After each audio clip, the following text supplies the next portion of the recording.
nanti ada dibuatkan surat keputusan dari surat Permenhub. Jadi kemarin baru tahap kami diminta pendapat. Seluruh forum rapat Palim setuju. Tapi ada tahapan-tahapan. Jadi itu untuk kawasan mana? Sudirman. Kami tawarkan Sudirman, Ampera.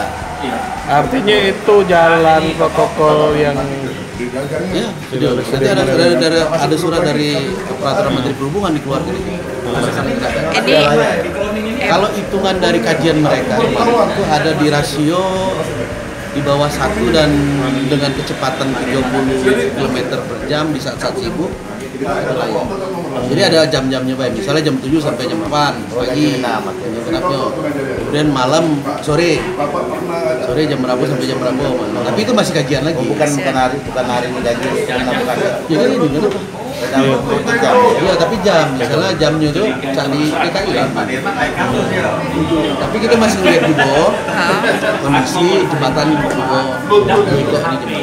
Kalau artinya Itu lebih bagus ya. Kita antisipasi dari awal sekarang. artinya bisa jadi alternatif kayak jembatan dua itu tuh ya. Jangan nanti setelah maksud Pak Menteri itu seperti itu. Dikaji dari Pusat sih.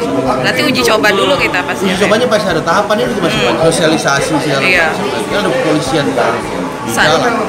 Termasuk lagi motor boleh lewat Sudirman. Kalau kemarin motor masih kami lewat hanya roda 4. Hanya roda Yang diusulkan kan. diusulkan ya. Yang kami usulkan untuk kebijakan Pak Menteri. Artinya akan larangan untuk roda 2. Roda 2. Untuk parkirnya Pak di situ. Kantong parkir kemarin sudah seperti yang kemarin kami buatkan shuttle bus